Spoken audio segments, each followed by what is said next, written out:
Então, nós vamos falar hoje sobre a sagrada linguagem das tradições e entender qual é o significado maior das tradições, para que não seja só e exclusivamente a ideia de alguma coisa que está sendo transmitida, porque sempre que a gente ouve falar de tradição, nós pensamos nos conceitos antigos que a gente recebeu dos nossos pais, dos nossos avós, da nossa cultura, e fica só aquela ideia de alguma coisa tradicional.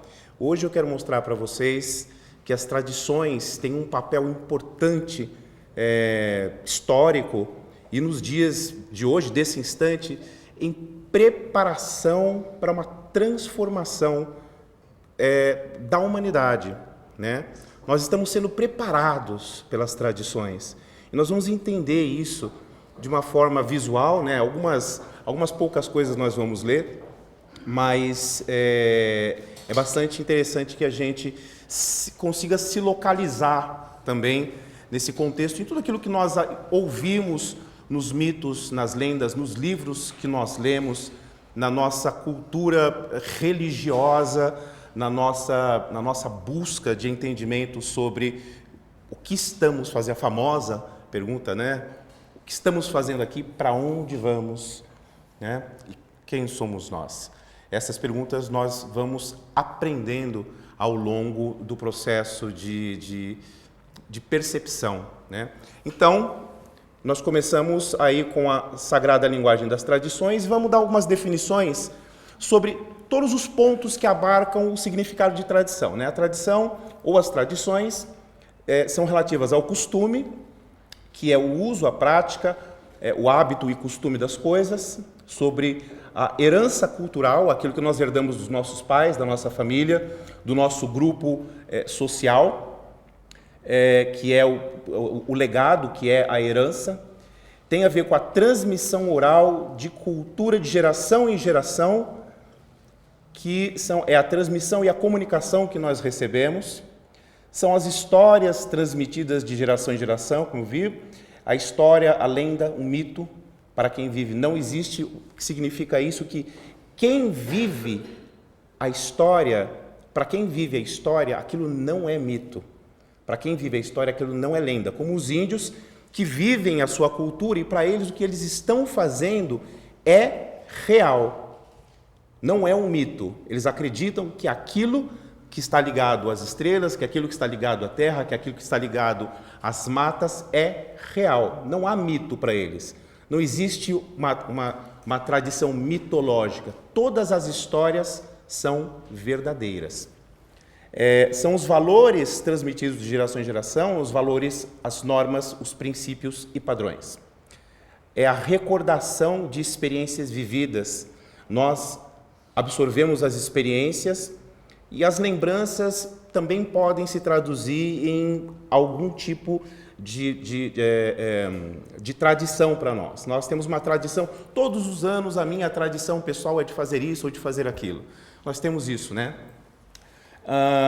É a recordação das experiências vividas, como disse, são os dogmas religiosos no tocante à norma, o dogma, os mandamentos, o preceito, a doutrina, ou seja, todos os ensinamentos que constituem a ideia do que a religião organizada ou do que a educação espiritual nos é oferecida. Existem leis, existem regras, existe uma conduta e nós inconscientemente observamos essas condutas, né? Nós estávamos brincando hoje sobre a ideia de que toda vez que a gente, quando éramos mais novos, quando a gente passava em frente à igreja, a gente fazia o nome do Pai.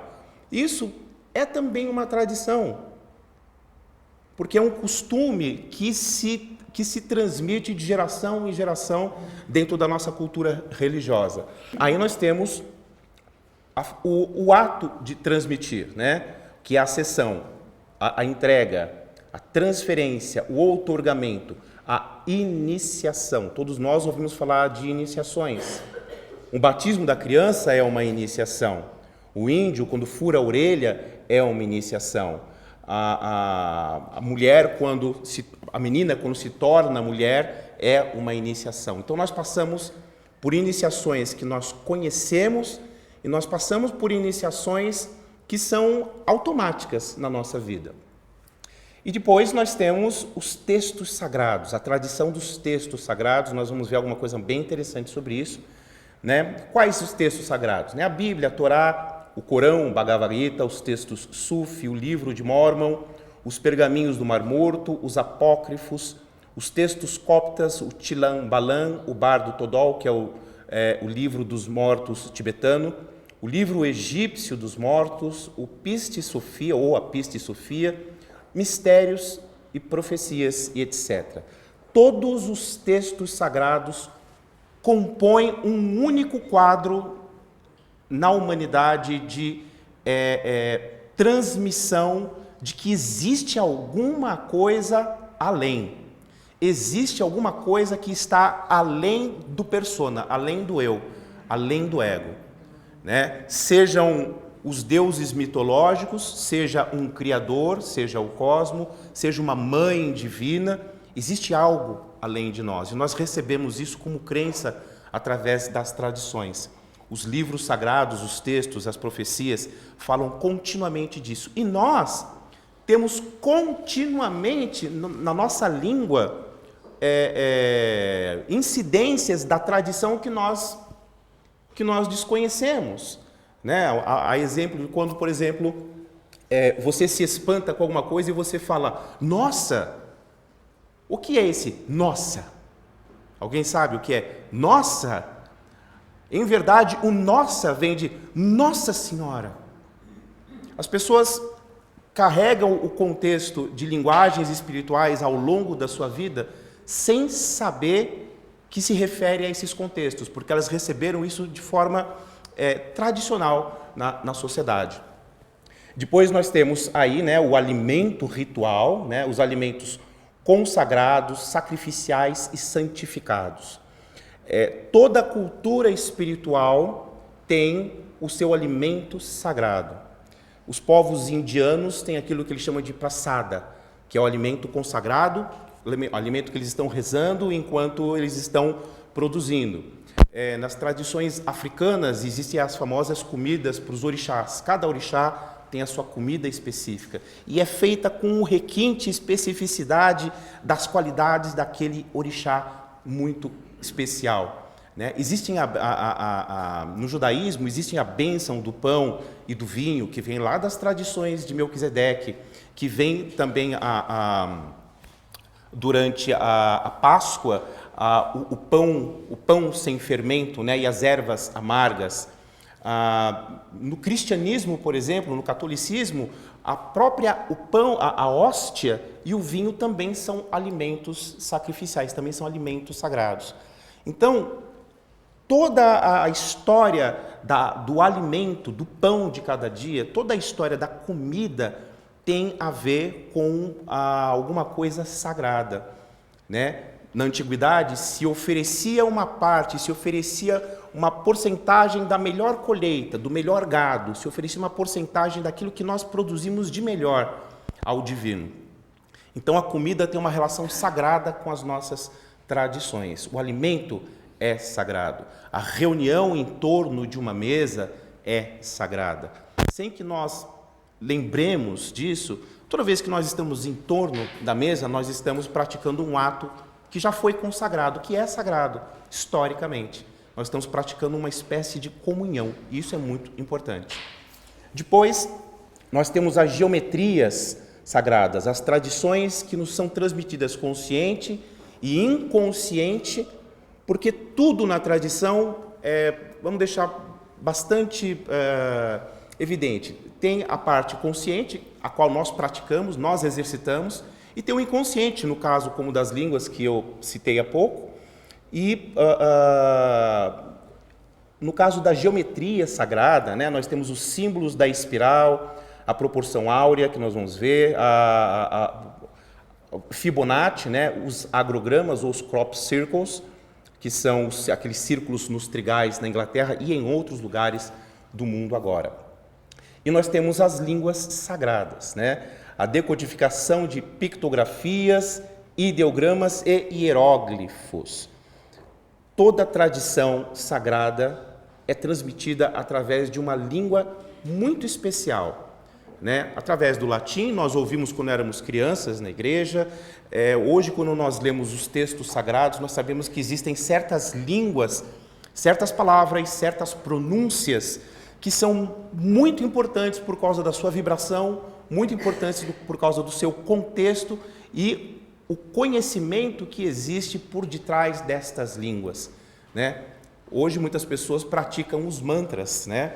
E os mantras são falados em várias línguas. Muitas pessoas pensam que mantras são só os mantras indianos ou tibetanos, mas existem mantras em diversas línguas, né? No hebraico, existem mantras em egípcio, existem mantras ali em chinês. A própria língua indígena comporta palavras que são mântricas ou repetitivas e que, quando nós pronunciamos, elas geram efeitos tanto psíquicos em nós, como no nosso corpo e, é claro, de maneira espiritual. Então, eu tenho aqui essas relações sobre quais os pontos que abarcam o significado das tradições, né? Bom, nós vamos ler só alguns slides, porque ele é muito chato, depois a gente vai ver muitas imagens bacanas, né? E nos diz assim: a linguagem é um dos mecanismos de maior valor como um conjunto de expressões e signos que transmitem a informação dentro de uma cultura, sonora, gestual, indumentária, no comportamento e crenças. E nós temos aí a transmissão, os modismos, né, que não são tradições e coagulam a linguagem. O que significa?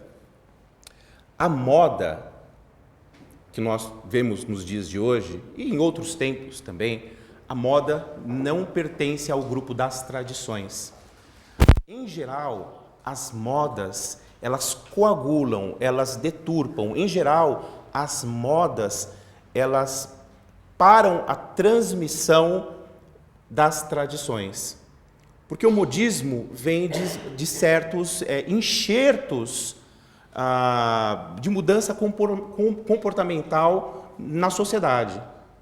Né? Se você vai para uma aldeia indígena, aquela transmissão oral é sempre a mesma, as tradições estão ali. Não existe uma nova moda. Hoje nós temos modas musicais, modas de roupa, nós temos, no universo dos dias de hoje, a tatuagem, o piercing, uma gama imensa de modas que coagula a tradição, que faz muitas vezes que a tradição que ela desapareça. Então a moda não faz, os modismos não fazem parte da transmissão das tradições. E aí nós nos perguntamos, né? Como estamos nos comunicando? Quais são nossas tradições e crenças? Eu estou comunicando realmente o meu aprendizado das tradições? Porque nós vamos perceber que a tradição tem a ver com o nosso comportamento. Nós somos educados pelas tradições também. E eu não digo tradição no sentido limitado, mas tradição no sentido de continuidade de uma percepção, de uma nova percepção de si e do universo.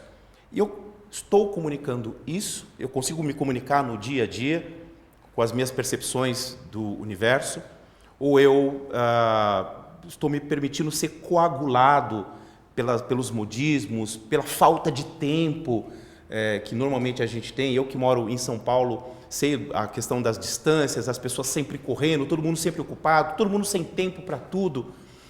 Eu estou permitindo que isso aconteça de forma que eu não consiga mais vivenciar os aspectos tradicionais, até mesmo a tradição do encontro com os amigos, a tradição das festas familiares, né? Eu estou conseguindo fazer isso ou eu estou sendo atropelado pelos modismos do mundo? Isso gera a questão da descontinuidade das tradições, né? A invasão, a contaminação, as manipulações para fins de poder, criam um pensamento, uma informação que tem uma imagem limitada. Aquilo que transgride a tradição tem uma imagem. Aquilo que transgride a tradição tem um valor social, que são, nos dias de hoje, como já de muitos tempos para cá, o valor sensual, né? O valor da estética, o valor do poder e o valor do controle. Esses valores são oferecidos para nós diariamente. E no meio desses valores, eu prefiro gastar uma fortuna para me embelezar, para deixar o meu corpo melhor. Não quer dizer que eu não vá tratar do meu corpo, mas eu gasto uma fortuna para estar dentro de um determinado padrão, quando eu poderia estar usando também essa mesma fortuna para me educar, para educar minha alma, para ajudar as pessoas e assim por diante. Existe uma transferência de valores nesse sentido. E existe a semiótica dentro do processo de entendimento das tradições, que é a leitura dos signos e símbolos da natureza, que os índios fazem muito bem, né? O índio, quando vê uma nuvem negra, ele sabe que vai chover. Se ele vê uma planta se mexendo, um pássaro específico que vem, ele sabe que o tempo está mudando, ele consegue ler os posicionamentos das estrelas, a semiótica do processo natural. Nós conseguimos fazer essa leitura do comportamento. Vamos parar por alguns segundos e pensar, eu consigo fazer uma leitura do comportamento humano no planeta, já que hoje nós temos comunicação e imagem instantânea em todos os lugares do mundo, e consigo entender os significados disso?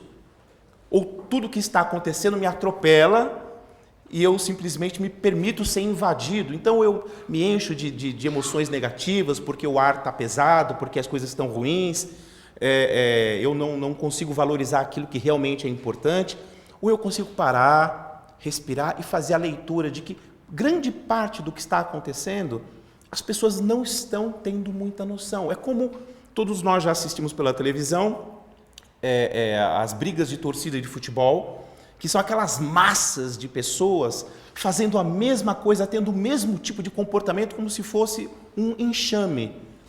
Todas aquelas pessoas estão sob a influência de uma única forma de pensar, porque elas foram conduzidas, foram induzidas, elas chegaram a isso.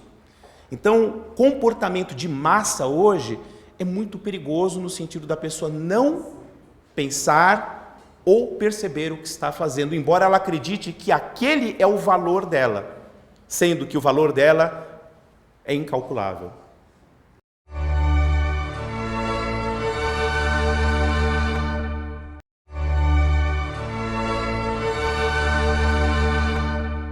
Nós nos medimos, ou as pessoas no mundo estão se medindo muito por baixo, porque também não estão conseguindo observar essa percepção das tradições, tá bom?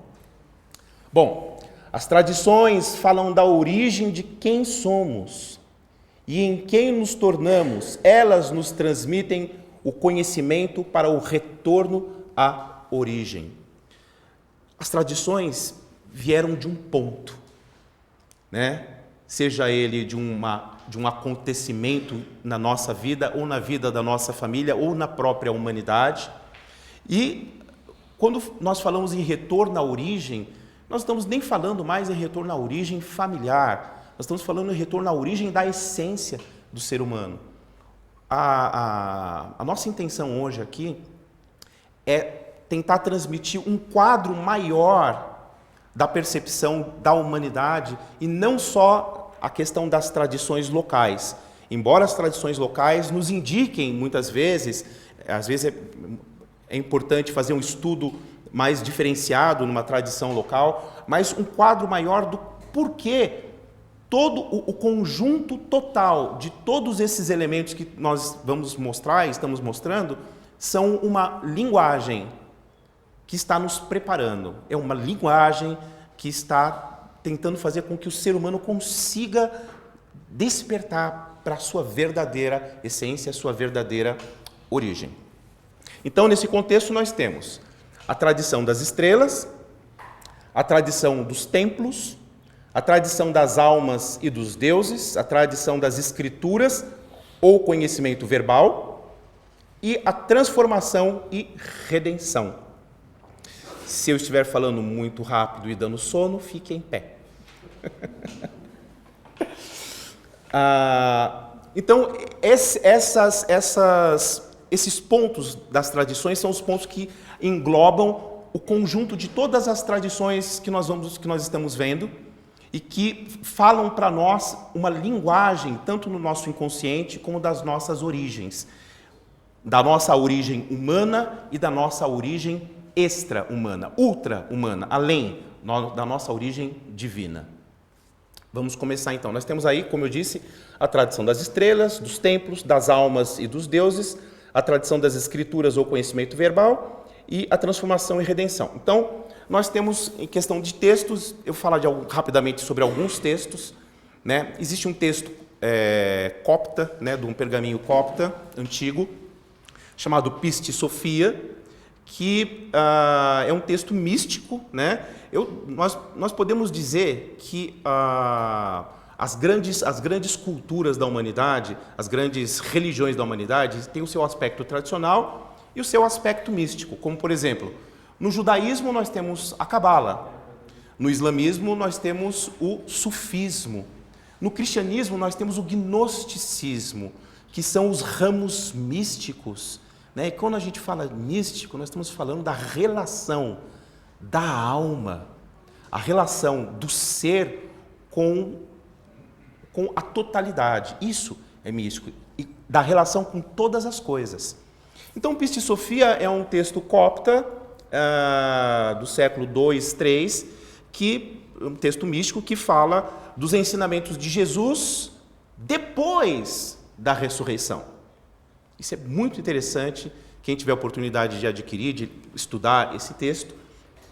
E esse texto faz parte do conjunto das tradições das Escrituras e, ao mesmo tempo, das tradições das almas. Depois, nós temos o livro egípcio dos mortos, que fala a mesma coisa. Ele tem o mesmo contexto. Ele prepara o ser humano para a sua jornada depois deste mundo, dizendo que existe algo depois deste mundo. O Pistis Sophia fala exatamente isso, da jornada da alma depois deste mundo. Então, basicamente, Jesus fala ali naquele texto anterior. Ele fala para os discípulos, olha, agora vou vos falar abertamente, sem parábolas, de onde vocês vieram, nós, os seres humanos, de onde vocês vieram, por que vocês estão aqui, o que os aprisiona aqui, e melhor ainda, como vocês saem daqui. Esse é o ensinamento. O livro egípcio dos mortos tem esse contexto de preparação da alma para um pós-vida, no sentido de encontrar um caminho superior, também de transformação. O Bardo Todol, ou o livro tibetano dos mortos, fala a mesma coisa, no contexto da preparação da vida, do corpo, para a jornada da alma depois desta existência. E o Popol Vuh, que é uma das tradições, que é um dos contextos dos textos maias, fala exatamente a mesma coisa. Cada um na sua língua, cada um nas suas formas de percepção. Agora, é muito interessante que grandes tradições tenham livros, tenham pergaminhos, culturas de épocas diferentes, culturas com tradições diferentes, culturas com conhecimentos diferentes, falem a mesma coisa e tenham livros especiais em preparação para algo que vem depois. Isso é incrível. Isso não é uma coincidência, óbvio. Se nós pegarmos, como eu disse, o contexto global, isso parece que é um enredo, né? Populações, povos, línguas, conhecimentos.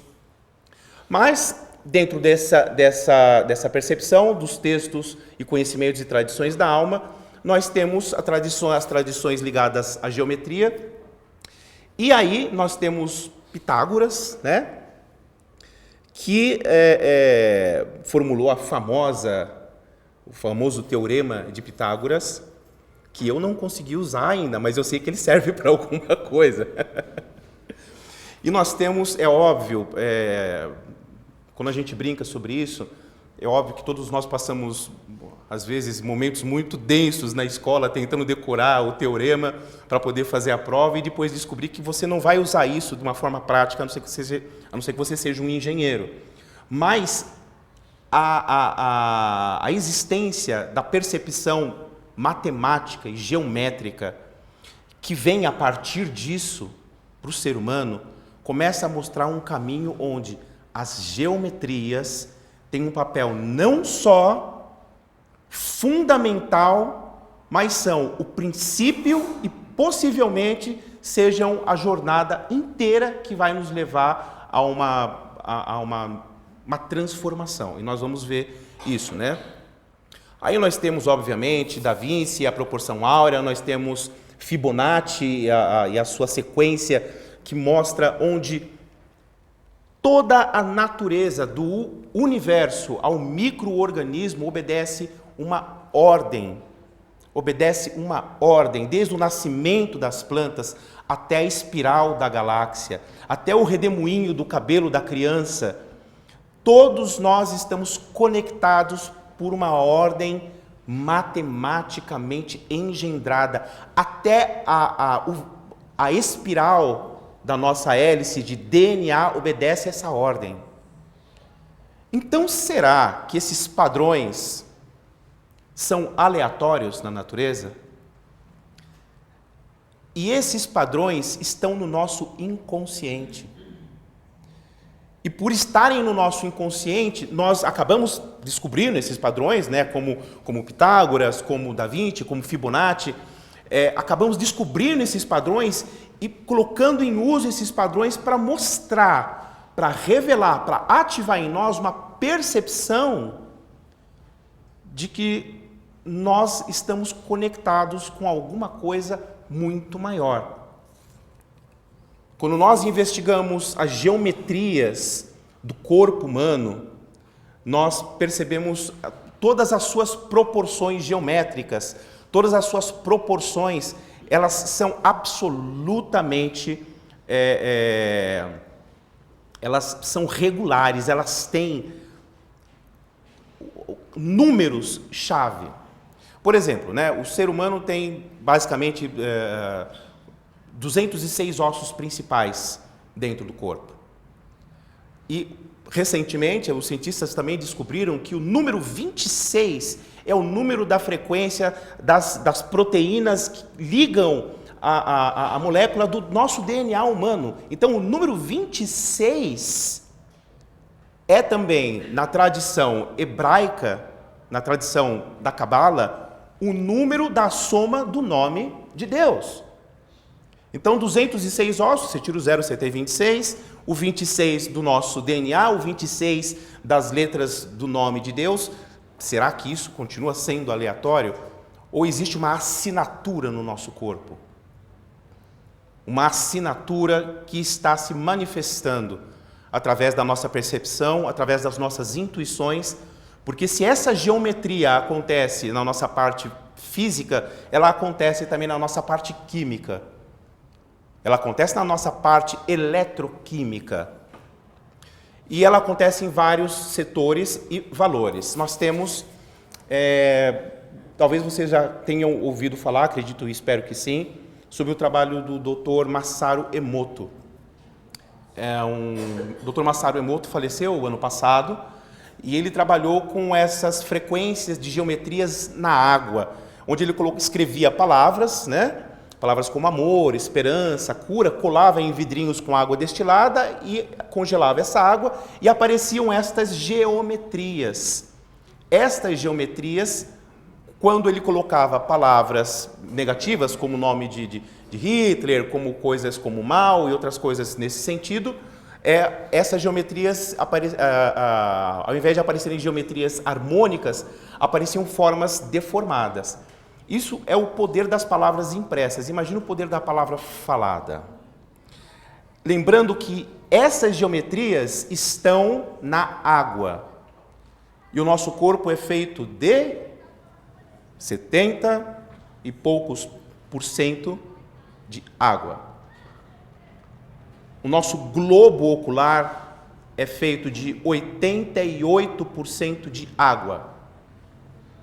Então, se as minhas palavras são positivas, estas geometrias se manifestam no meu corpo e auxiliam a vários processos de mudança, de cura, a vários processos de liberação, de talvez campos energéticos que estejam ali em desalinho. Hoje a acupuntura sabe disso. Agora, se as minhas palavras não são boas, não são positivas, é óbvio que as geometrias da água do meu corpo vão provocar doenças, vão provocar uma série de sintomas. A gente percebe que as pessoas, quando estão apaixonadas, como ficam os olhos das pessoas? Isso não é brincadeira, os olhos brilham de verdade. Os olhos das pessoas apaixonadas brilham. As pessoas, quando estão sendo curadas, os seus olhos brilham, porque as geometrias da água, dos olhos, se transformam nisso. As pessoas, quando estão doentes, as pessoas, quando estão deprimidas, as pessoas, quando estão em processo, elas ficam com o olho opaco, sem brilho. Existe até uma pesquisa muito profunda, que não dá para a gente falar sobre isso hoje, feita no México, sobre a cura do corpo através do brilho dos olhos e da água do corpo. Vamos ver se eu consigo passar esse... É um videozinho que eu não consegui... Aqui.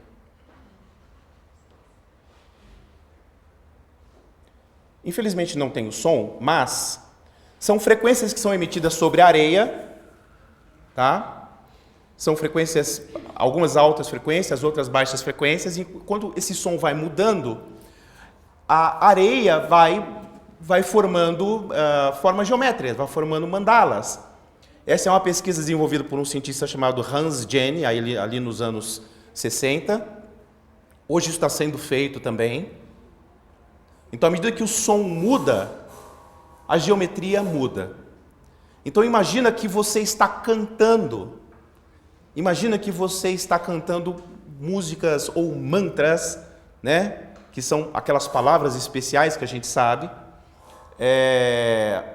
O que vai acontecer? As geometrias vão mudar dentro de nós e vão mudar fora, do lado de fora, no espaço ao redor do nosso corpo.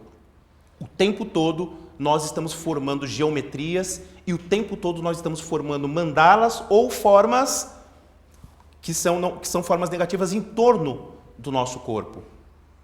Imagine isso, nós podemos formar escudos de energia ou escudos que têm uma ressonância positiva e de cura, ou nós podemos formar verdadeiros buracos negros, dependendo das nossas palavras. Dependendo do que nós estamos... O poder da palavra, que é um outro ensinamento das tradições, né? É talvez uma das coisas mais importantes no tocante ao que nós estamos fazendo com as palavras sagradas, as palavras santas. Quando você abençoa alguém, quando você abençoa uma comida, quando você fala coisas positivas o tempo todo, né? Nós conseguimos imprimir estas geometrias no espaço. Quando nós cantamos, acontece isso. Quando nós cantamos músicas que contêm geometrias, ou músicas mântricas, ou quando nós estamos orando os salmos, ou quando nós estamos falando palavras que tragam luz e positividade, é isso que está nos acontecendo, é isso que está acontecendo em torno de nós. É isso que está acontecendo não só em torno, mas no ambiente onde nós estamos. Quando nós estamos ouvindo músicas sagradas, essas músicas mais clássicas também, esse tipo de frequência, e são frequências coloridas, né? Então imagina vocês devem ter ouvido já os sutras tibetanos, aqueles sutras em que os monges tibetanos cantam com aquela voz mais grave, né? O que acontece em torno deles? O que acontece é isso. São essas mandalas que eles desenham, porque eles não só estão criando essas geometrias, como eles estão modulando essas frequências que criam literalmente portas para energias positivas entrarem.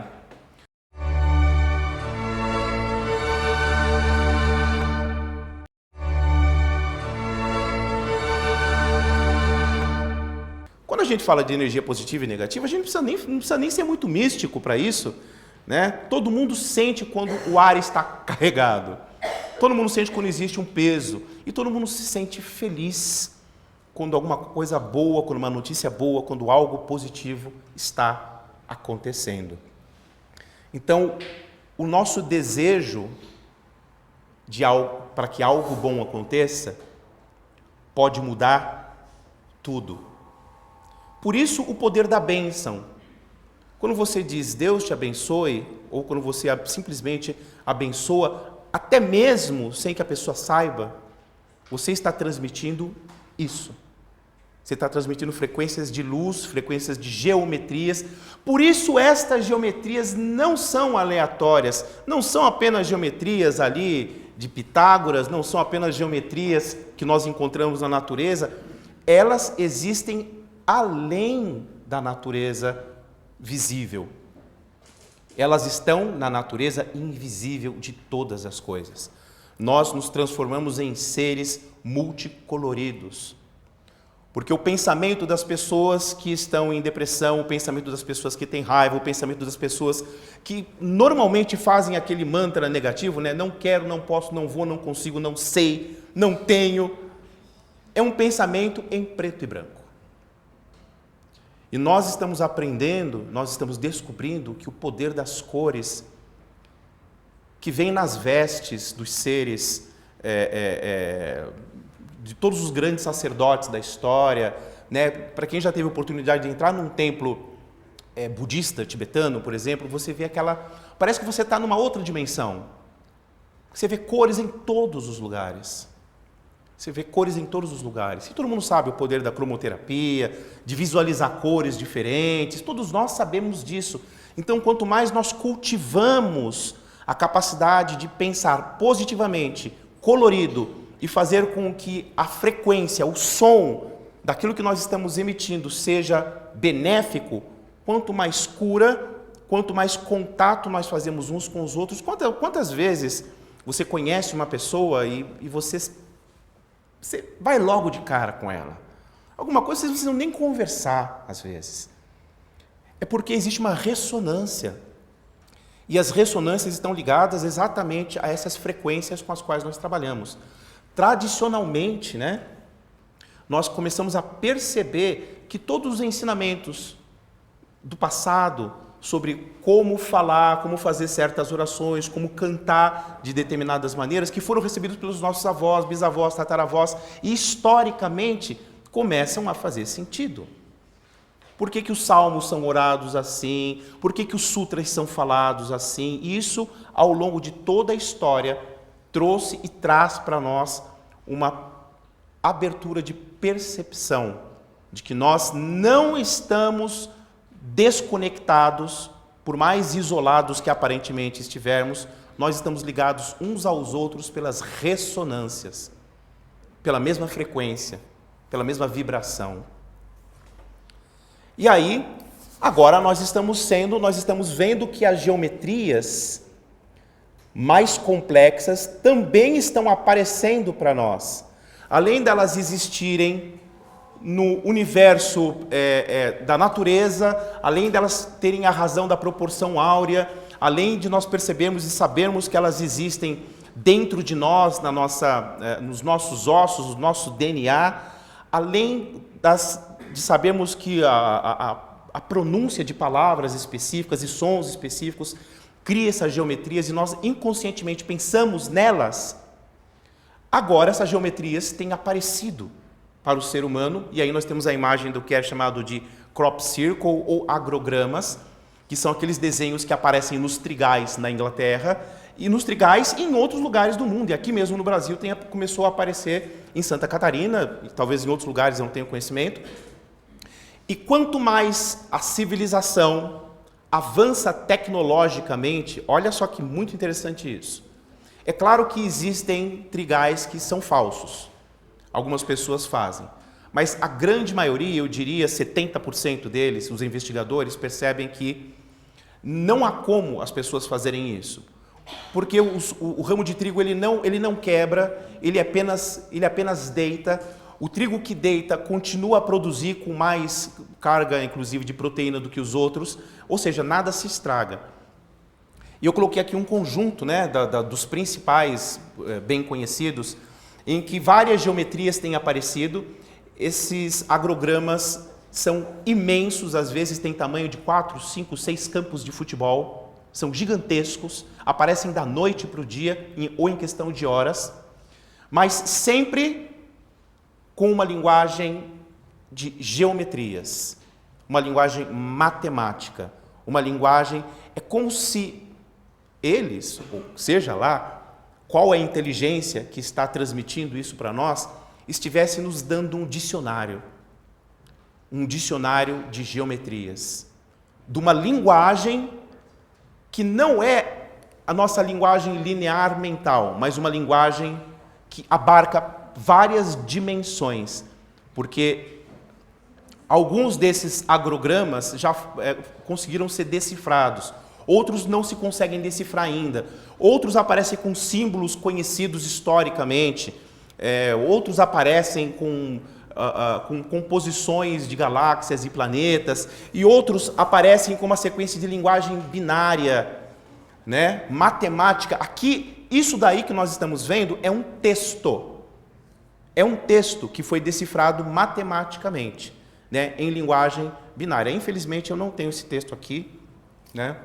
Mas se você pesquisar na internet, você vai encontrar. Esse é um texto em linguagem binária, muito elaborado, mas muitíssimo elaborado, e que tem aparecido também, ou seja, a linguagem matemática está sendo utilizada, né? Outros agrogramas parecidos com aquilo que é chamado de flor da vida aparecem. O símbolo da flor da vida é um símbolo multicultural que aparece em todas as civilizações e tem conexão com a origem da alma do ser humano.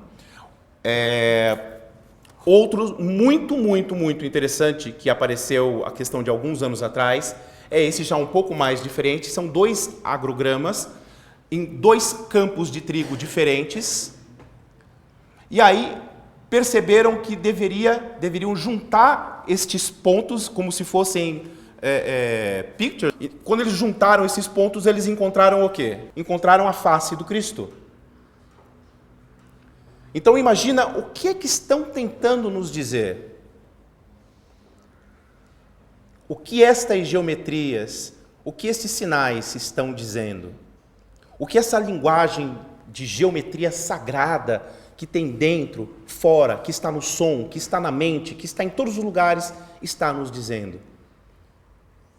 Nós precisamos contatar, nós precisamos entender esse contato que está sendo feito conosco de dentro para fora, do inconsciente para o mundo consciente.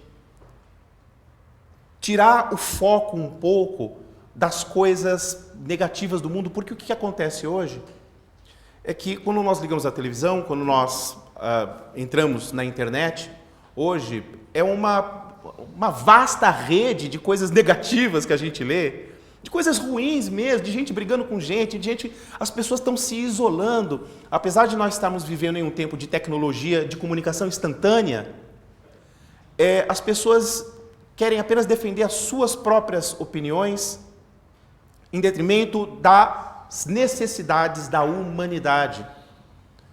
Nós precisamos prestar atenção, porque há uma linguagem que está sendo dada, e ela não vai ser dada para sempre.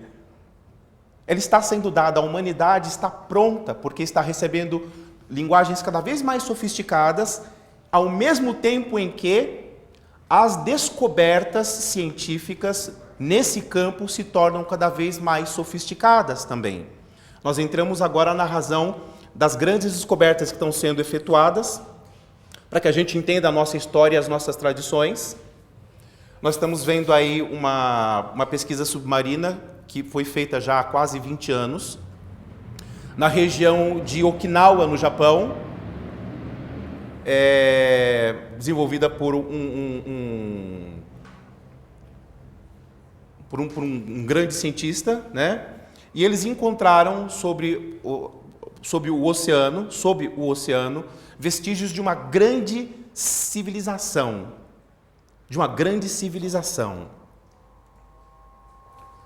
numa região chamada Yonaguni, no Japão.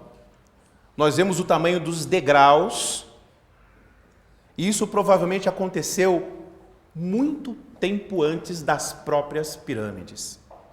Isso tem muito mais de 6.000 anos. Isso tem muito mais tempo do que a história que nos é dita. Então, as tradições conectadas aos templos nos mostram que a nossa civilização, que o ser humano é muito mais antigo. Né? Essas são aí as fotos de Yonaguni e o Dr. Kimura, que foi o responsável, acredita que essa é a antiga. Então eu vou passar rapidamente aqui vários slides, né? O tema é muito vasto, obviamente, que fala, aí nós temos vários templos, falando dessas tradições de templos pelo mundo. Aqui no Brasil nós temos também aí na região do Amapá, um lugar onde nós trabalhamos, encontramos templos muito parecidos com Stonehenge, né? Desenvolvemos pesquisa arqueológica lá. Nós falamos das pirâmides ou as células piramidais que existem, que falam de uma constante que existe no planeta, chamada constante cosmológica, que a pirâmide aparece em todos os lugares do planeta, né? Em várias regiões do mundo. Pesquisas feitas anteriormente por um pesquisador chamado Thor Heyerdahl, que conectou a Polinésia com o Peru e descobriu os mesmos deuses lá. E aqui no Brasil nós desenvolvemos a mesma pesquisa encontrando também o mesmo Deus, né? Os mesmos deuses, as mesmas conexões, que é o Deus Viracocha, as conexões que existem entre os tibetanos e o povo polinésio também, a gente vê as mesmas vestimentas nas suas tradições, e os ensinamentos transmitidos pelos índios no Brasil, que falam dos povos das estrelas, da música em cores, né? As tradições das estrelas conectando a civilização de Órion com as pirâmides em vários lugares do mundo. Não vai dar para a gente explicar isso mais profundamente, né? Mas as conexões com as constelações em templos no Oriente e conectando com constelações planetárias. As estrelas estão sempre ligadas às tradições aqui na Terra.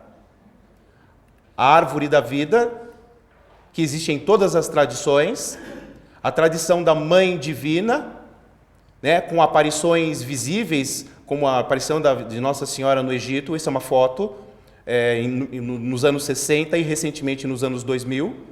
A tradição da Mãe Divina, que existe em vários lugares do mundo com nomes diferentes.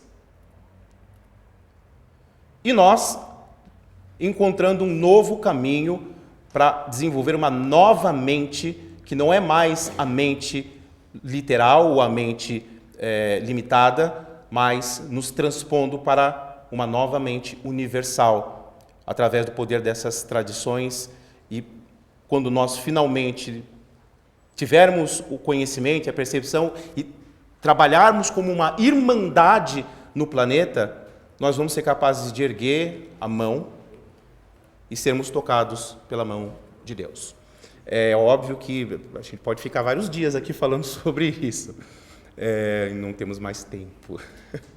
Mas, basicamente, as tradições nos dão esse conhecimento profundo. E eu acredito que a nossa conexão aqui, né, de estarmos todos aqui através dos nossos interesses, de aprender, de crescer, de nos transformarmos, faz parte dessa conexão geométrica, matemática, de uma tradição que não é mais algo morto, mas é uma preparação para uma transformação de todos nós. Nós estamos sendo preparados, nós estamos sendo chamados e eu espero que nós atendamos esse chamado.